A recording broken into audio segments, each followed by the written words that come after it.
मौजूद हैं हाँसी में और हाँसी के बालाजी धाम में हम मौजूद हैं। और फिलहाल की जो बात करें, आज कहीं ना कहीं आर्य समाज के द्वारा एक पंचायत बुलाई गई थी, उसके चलते काफ़ी कुछ जो है प्रकरण चला।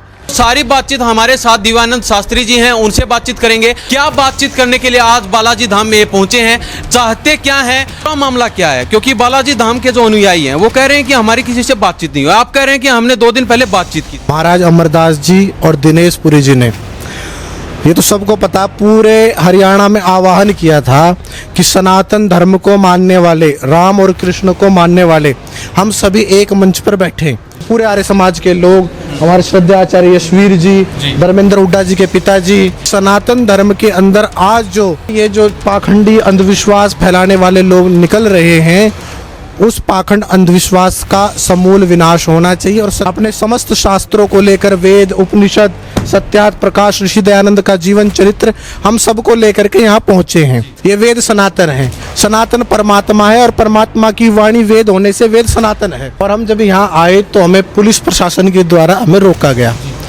वो डरे हुए हैं, वो ये सोच रहे कोई झगड़ा दंगा ना हो जाए, लेकिन हम दंगा करने वाले, झगड़ा करने वाले लोग नहीं हैं। धर्मेंद्र हुड्डा ने भी तो जो बालाजी धाम के जो महाराज जी हैं उनको कहा कि ढोंग पाखंड कर। हाँ, तो अच्छी बात है, कहा है तो। मेन मकसद क्या है? क्योंकि बार बार एक नाम निकल के आता है, रामपाल महाराज। जो उन्होंने चुनौती दी है शास्त्रार्थ की, उसको भी हम विनम्रता पूर्वक हाथ जोड़ करके स्वीकार करते हैं कि आप आओ, हमारे साथ बैठो। क्या आपके नज़रिए से रामपाल महाराज ढोंग पाखंड कर रहे हैं? हाँ, बिल्कुल कर रहे हैं। सबका विरोध होना चाहिए, चाहे रामपाल करे, चाहे बागेश्वर धाम करे, या तो हमारे विद्वानों से शास्त्रार्थ करो। और यदि शास्त्रार्थ नहीं कर सकते तो आपका पूरे बल के साथ पुरजोर विरोध होगा, उस विरोध के लिए आप तैयार रहें। रामपाल जी की तरफ से भी ये चुनौती दी गई कि हम धोती धोएंगे, तो हम धोती धुलवाने के लिए भी तैयार हैं। भारत में पहली बार 3 की शक्ति के साथ टफेक्स 369 दे, उम्मीद से ज्यादा। नमस्कार, स्वागत आपका हरियाणा न्यूज़ 24 पर। मैं हूं हिमांशु लांबा, मेरे सहयोगी विक्की मलिक के साथ मौजूद हैं हाँसी में और हाँसी के बालाजी धाम में हम मौजूद हैं। और फिलहाल की जो बात करें, आज कहीं ना कहीं आर्य समाज के द्वारा एक पंचायत बुलाई गई थी, उसके चलते काफ़ी कुछ जो है प्रकरण चला। अभी बालाजी धाम में आर्य समाज जो थे वो यहाँ पर पहुँचे हैं, अपनी मीटिंग बुलाई गई है। तो सारी बातचीत हमारे साथ दिवानंद शास्त्री जी हैं, उनसे बातचीत करेंगे। आखिर पूरा मामला है क्या बातचीत करने के लिए आज बालाजी धाम में ये पहुंचे हैं, चाहते क्या हैं? और ये इतना बड़ा जो प्रकरण हुआ है, कभी पुलिस वालों के द्वारा इनको रोका जाता है, भरी बारिश के अंदर आगे बढ़ने का काम कर रहे थे, वो जो पूरा प्रकरण चला है उसके बारे में बातचीत करेंगे। महाराज जी, सबसे पहले स्वागत आपका हरियाणा। नमस्ते जी सभी को, नमस्ते तो जी। सबसे पहले जानना चाहेंगे, आज की आपकी बैठक बुलाई गई थी हाँसी के अंदर, तो पूरा मामला क्या है? क्योंकि बालाजी धाम के जो अनुयायी हैं वो कह रहे हैं कि हमारी किसी से बातचीत नहीं हुई। आप कह रहे हैं कि हमने 2 दिन पहले बातचीत की थी। देखो, महाराज अमरदास जी और दिनेश पुरी जी ने, ये तो सबको पता, पूरे हरियाणा में आह्वान किया था कि सनातन धर्म को मानने वाले, राम और कृष्ण को मानने वाले हम सभी एक मंच पर बैठे। और जो भी सामाजिक कुरीतियाँ हैं या शास्त्रों में मिलावट है, उन मिलावटों को दूर करके जो सत्य सिद्धांत हैं वो सभी सनातन धर्म के अनुयायी स्वीकार करें। तो हम सब उन्हीं के आह्वान पर, हमारे गुरुकुल कालवा की पूरी टीम, पूरे आर्य समाज के लोग, हमारे श्रद्धेय आचार्य यशवीर जी, धर्मेंद्र हुड्डा जी के पिताजी, हमारे गुरु जी श्रद्धेय आचार्य राजेंद्र जी, और पूरी सारे जितने भी आर्य समाज के हमारे प्रबुद्ध लोग हैं, वो सभी उनके आह्वान पर यहाँ पहुँचे। क्योंकि हम सब चाहते हैं कि सनातन धर्म के अंदर आज जो समय समय पर ये जो पाखंडी अंधविश्वास फैलाने वाले लोग निकल रहे हैं, उस पाखंड अंधविश्वास का समूल विनाश होना चाहिए और सत्य विद्या लोगों के सामने आनी चाहिए। तो हम सभी गुरुकुलों के आचार्य, ब्रह्मचारी, सन्यासी, ये देख सकते हैं आप, अपने समस्त शास्त्रों को लेकर, वेद, उपनिषद, सत्यार्थ प्रकाश, ऋषि दयानंद का जीवन चरित्र, हम सबको लेकर के यहाँ पहुँचे हैं ताकि धर्म चर्चा, क्योंकि मुझे नहीं लगता सनातन धर्म में ऐसा कोई भी व्यक्ति है, चाहे किसी भी संप्रदाय के लोग हों, चाहे शंकराचार्य पद्धति के लोग हों, चाहे आर्य समाजी हों, चाहे रामानंदाचार्य संप्रदाय के हों, चाहे रामानुजा संप्रदाय के हों, चाहे निम्बारकाचार्य संप्रदाय के हों, समस्त संप्रदाय, समस्त मत पंथ संप्रदायों के लोग वेदों को अपना धर्म ग्रंथ मानते हैं। वेदों पर सब लोग इकट्ठे हो जाते हैं। और मर्यादा पुरुषोत्तम श्री राम जी, श्री कृष्ण जी, इन दोनों के नाम पर भी सारा सनातन धर्म इकट्ठा हो जाता है। अब बात यहाँ ये आती है कि जो सनातन धर्म को मानते हैं, सनातन है ये वेद, देखो ये वेद सनातन है, सनातन परमात्मा है और परमात्मा की वाणी वेद होने से वेद सनातन है। तो हम सब वेद को मानने वाले लोग, जितने भी सनातन धर्म के लोग हैं, रामकृष्ण को मानने वाले, हम सब एक मंच पर आएँ और जो भी बुराइयां बीमारियां फैली हुई हैं उन पर बैठ करके हम चिंतन करें। इसलिए आज बालाजी धाम महाराज दिनेश पुरी जी की ओर से और महाराज अमरदास जी की तरफ से जो आह्वान किया था, उस आह्वान पर हम यहाँ पहुँचे हैं। हमारा उद्देश्य किसी को हताहत करना, किसी को प्रवोक करना, कोई लड़ाई झगड़ा करना, किसी के खिलाफ नारे लगाना, ये हमारा उद्देश्य नहीं है। हमारे समाज के लोग हैं, सभ्य लोग हैं, शिक्षित लोग हैं, तो हमें जो आह्वान, जो निमंत्रण दिया गया था, हम उस पर यहाँ पहुँचे हैं। लेकिन निमंत्रण की बात करें, सुबह आप यहाँ पर आते हैं, लेकिन यहाँ पे आपको साफ मना कर दिया जाता कि आपकी यहाँ पर कोई भी मीटिंग नहीं है, कोई पंचायत नहीं है, तो उसके पीछे की वजह? नहीं, हम यहाँ अभी आए हैं, हम सुबह नहीं आए, हम सुबह नहीं आए हैं। हमें यहाँ जब उन्होंने समय दिया था कि इस समय के आपने बीच में आना है, तो हम यहाँ आए, और हम जब यहाँ आए तो हमें पुलिस प्रशासन के द्वारा हमें रोका गया। वो डरे हुए हैं, ये आयोजक कह लो चाहे किसी और रूप में, वो ये सोच रहे कोई झगड़ा दंगा ना हो जाए, लेकिन हम दंगा करने वाले, झगड़ा करने वाले लोग नहीं हैं। हम सभ्य समाज के लोग हैं, आर्य समाज श्रेष्ठ लोगों का समाज है।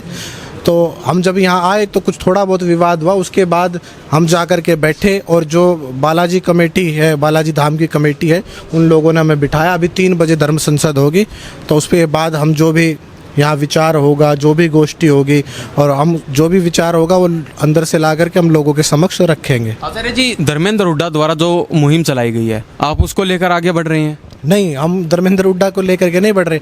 हमारी तो ये शुरू से मुहिम है, आर्य समाज की तो शुरू से मुहिम रही है पाखंड और अंधविश्वास के खिलाफ। धर्मेंद्र हुड्डा तो हमारा साथ दे रहा है उस कार्य में, वो चाहता है कि हरियाणा से पाखंड अंधविश्वास खत्म हो। लेकिन धर्मेंद्र हुड्डा ने भी तो जो बालाजी धाम के जो महाराज जी हैं उनको कहा कि ढोंग पाखंड करें। हाँ, तो अच्छी बात है, कहा है तो, लेकिन हमें जो यहाँ बुलाया गया है, हमें इसलिए बुलाया गया है कि आप आकर के धर्म चर्चा करें। अगर पाखंड मैं करता हूँ, चाहे बालाजी धाम वाले महाराज दिनेश पुरी करते हैं, अमरदास जी करते हैं, या धर्मेंद्र हुड्डा करता है, या कोई भी करता हो, उस सब का विरोध होना चाहिए। तो मेन मकसद क्या है? क्योंकि बार बार एक नाम निकल के आता है, रामपाल महाराज, उसके पीछे की वजह? देखो, रामपाल ही नहीं, रामपाल जैसे हजारों, जो भी कोई भी किसी भी रूप में जो भी पाखंड को, अंधविश्वास को, कुरीतियों को बढ़ा रहा है, हम सब एक होकर के यहाँ बैठेंगे, विनम्रतापूर्वक हम विचार करेंगे। हम सब शास्त्रों के साथ यहाँ पहुँचे हुए हैं। किसी को हमारे किसी भी, चाहे सत्यार्थ प्रकाश स्वामी दयानंद जी का जीवन चरित्र, उसमें किसी को कोई शंका हो तो हमारे विद्वान यहाँ उपस्थित हैं, वो चर्चा कर सकते हैं। दूसरी बात, उनकी तरफ से हमें बार बार चुनौती दी गई शास्त्रार्थ की, तो उनके जो उन्होंने चुनौती दी है शास्त्रार्थ की, उसको भी हम विनम्रतापूर्वक हाथ जोड़ करके स्वीकार करते हैं कि आप आओ, हमारे साथ बैठो, और जो आपकी शंकाएं हैं उन शंकाओं को करो। जो हमें लगता है ये गलत है, हम उस गलत चीज़ को लोगों के समक्ष रखेंगे। जो आपको लगता है आप रखो और बैठ करके विचार करो, बस ये बात है। क्या आपके नज़रिए से रामपाल महाराज ढोंग पाखंड कर रहे हैं? हाँ, बिल्कुल कर रहे हैं। मेरा नज़रिया क्या है? वेदों का नज़रिया है। जो वेदों का नज़रिया है, शास्त्रों का नज़रिया है, उसके हिसाब से चाहे रामपाल हो, चाहे कोई भी हो, चाहे दिनेश पुरी महाराज हो, चाहे अमरदास हो, चाहे कोई भी हो, और चाहे हम भी हों, अगर वेदों के प्रतिकूल हम चल रहे हैं तो हम सबका विरोध होना चाहिए। लेकिन कहीं ना कहीं देखा जा रहा है, नाम सिर्फ एक का है, रामपाल महाराज। क्या और जो महाराज हैं, जो काफ़ी लोग हैं, आप भी देख रहे हैं सोशल मीडिया के ऊपर, क्या वो ढोंग पाखंड नहीं कर रहे? सब कर रहे हैं, सबका विरोध होना चाहिए, चाहे रामपाल करे, चाहे बागेश्वर धाम करे, चाहे कोई भी हो, किसी भी। टारगेट एक को क्यों किया जा रहा है? आज हम सब यहाँ इसीलिए इकट्ठे हुए हैं क्योंकि टारगेट की बात नहीं है, बात यह है कि राम और कृष्ण को कौन मानता है।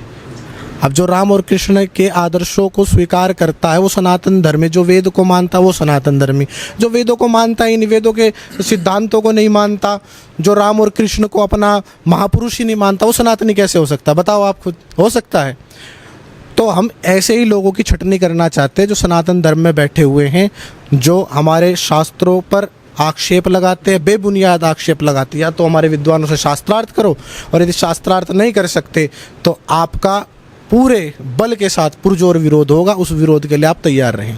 हमारी तो संसार की सबसे प्राचीन दिशा है, वेदों की दिशा है। सनातन धर्म संसार का सबसे प्राचीन धर्म है। और रही बात स्वतंत्रता की, जो व्यक्ति वेदों के अनुकूल चलता है वही स्वतंत्र है, नहीं तो सब प्रतंत्र हैं। पाखंड से प्रतंत्र हैं, इंद्रियों में प्रतंत्र है, अन्य और चीज़ों में प्रतंत्र है। तो स्वतंत्र तो वही है जो वेदों के अनुकूल चल रहा है। आई समझ में बात आपके? वेदों का जो धर्म है वो संसार का सबसे प्राचीन धर्म है। और धर्म का मतलब ही यह है जो सत्य सिद्धांतों को धारण करने योग्य है, अन्यथा सब मत पंथ और पाखंड है। तो हम कहते हैं भाई आओ इन वेदों के माध्यम से सब एक हो जाओ। यानी कि आप ओपन चैलेंज दे रहे हैं कि आपको अगर वार्तालाप करनी है तो आमने सामने आइए और जो भी बातचीत है ऑन कैमरा रहे। देखो, हमने पहले भी ये बात कही थी कि जो भी किसी को भी कोई चर्चा करनी है उसके लिए हम तैयार हैं। रामपाल जी की तरफ से भी ये चुनौती दी गई कि हम धोती धोएंगे, तो हम धोती धुलवाने के लिए भी तैयार हैं। आप आओ, विनम्रता पूर्वक ये मंच लगा हुआ है, इस पर बैठ करके आप चर्चा करो। अभी देखा गया नीचे एक दो मेरे को लोग मिले, वो खुद मेरे पास आए। उन्होंने कहा कि मेरी पत्नी जो है रामपाल महाराज के आश्रम में गई, लगभग 3 साल से वो उनके शिष्य हैं, और अपने घर में जितने भी देवी देवताओं की मूर्तियां थी उन्होंने नाले में डाल दी। अपने सास ससुर की सेवा नहीं करती, पैर भी नहीं छूती, ना मेरे को कुछ मानती, मतलब ऐसी ऐसी बातें कही गई। तो उसके बारे में क्या कहना? देखो भाई, ये जितने भी हमारे शास्त्र हैं, वेद हैं, हमारे ऋषि हैं, और ऋषियों की जो परंपरा जिसे ऋषि परंपरा कहते हैं, उस ऋषि परंपरा में हमें ये सिखाया गया है कि अपने माता पिता और बड़ों के चरण छूने चाहिए। और स्त्री के लिए उसका पति और पति के लिए उसकी पत्नी सम्मान के योग्य है। पत्नी के लिए कोई गुरु आदि या इस प्रकार से किसी के पैर छूना या और ये पाखंड करना, इसका निषेध है। तो अपने माता पिता हैं, अपने गुरुजन हैं, अपना पति है, पत्नी है, वो जो उनका व्यवहार बताया गया शास्त्रों में उसी के अनुकूल आचरण करना चाहिए। उससे अलग आचरण करते हैं तो ये पाखंड है जी। तो अब आप क्या कहना चाहेंगे देश की जनता को, भारत की जनता को? हम यही कहना चाहते हैं कि वेदों की ओर लौटो। जो नारा स्वामी दयानंद जी महाराज ने दिया था, ये वेद, ये अनादि सत्ता को मानने वाले जो परमात्मा है, ये उसकी वाणी है, वेद साक्षात। और आप, हम ही नहीं, ये सारा संसार कहता है कि वेद संसार के सबसे प्राचीन धर्म ग्रंथ हैं।